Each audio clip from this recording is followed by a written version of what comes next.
We haven't done a video log in a while. The last one, I believe, was Avalon. And a lot has happened since then.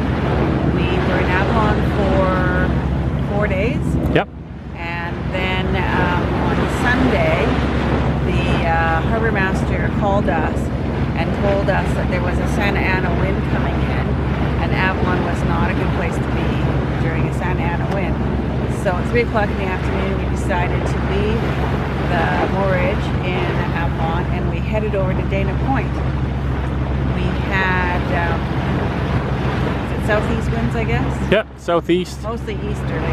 On the nose. On the nose. Motor sailed with a southwest swell. Everything was on the nose as we headed to Dana Point. We got in at 10 o'clock at night and entered into the harbor.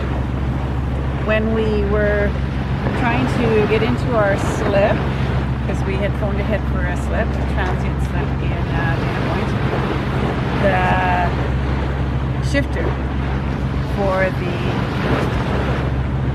gear selector popped off in reverse, and we were heading for the breakwater.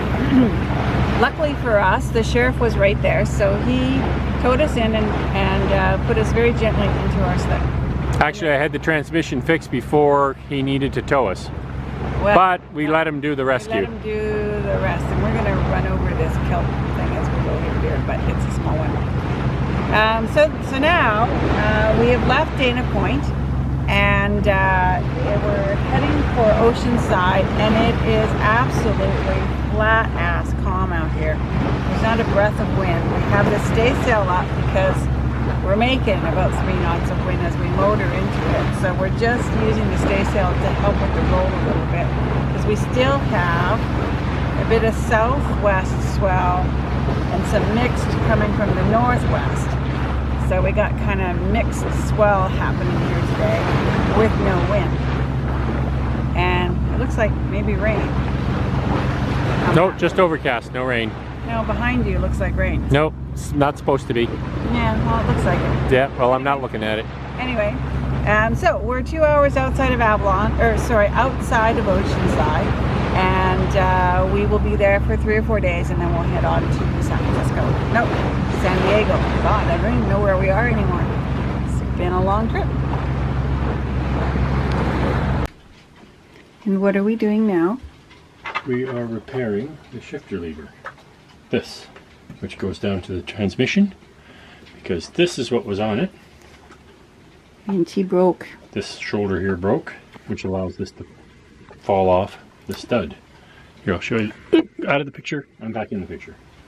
This little stud sits on the transmission. This is supposed to go on it. Actually, this one fits better. Snap. Maybe I'll change that too. But now, what I've done, it's got a new end. This one is spring-loaded. Opens like that. The stud will drop into it. And now it's trapped. Less chance, see? Trapped. Less chance of breaking. We're putting that on. I already have the stud on the end of the transmission, so I'm not going to take that off. I'm just going to put this, that's a spare. This on here. Like that.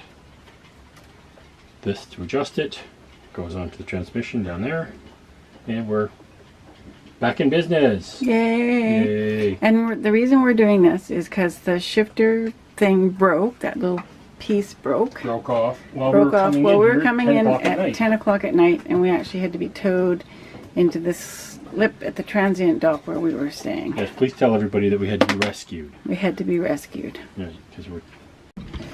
And now what are we doing? Oh, we're having fun. We're playing with poo the pipes. Poo pipes.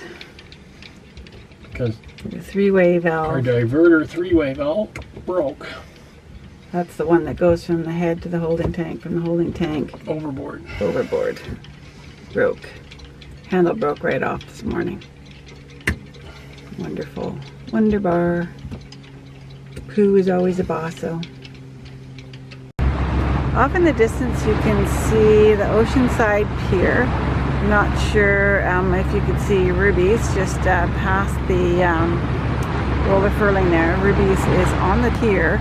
It's a little bit interesting when you go into Oceanside because you basically run in towards the beach, do a 90-degree turn against the swell, so this puts a swell on your beam and rolls you until you get into the breakwater. If the swell is strong enough, it can push you up on the beach, and there are some rocks and a couple of reef points just at the end of the breakwater, so you have to be careful. So you got to time it just right to get into the breakwater. Once you pass the breakwater, then it all comes down, because that's what the breakwater does.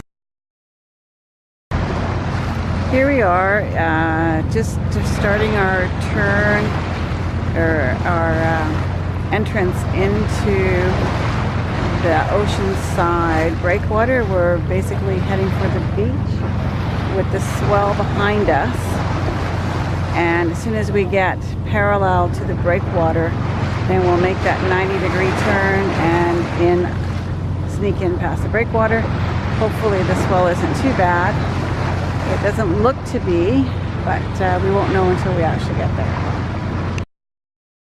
Coming up to the point where we're going to be parallel to this green marker here, and then we'll have to make our turn in. That's the entrance into Oceanside. Now we're heading into the channel. We've made it past the breakwater, and we're heading into the channel, into Oceanside Harbor. What you filming? I'm filming the sailboat that's sailing out there with the surf coming in.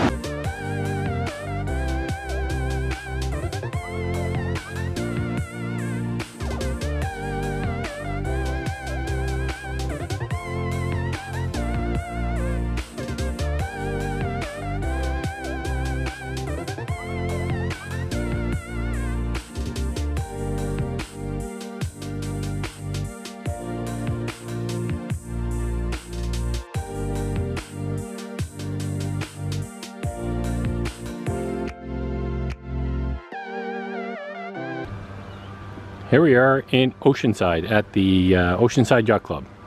That's us on an end tie. Yacht Club's down in through all those masts and everything else. Can't really see it from there. But that's us, nice and pretty and green, sitting safely at Oceanside.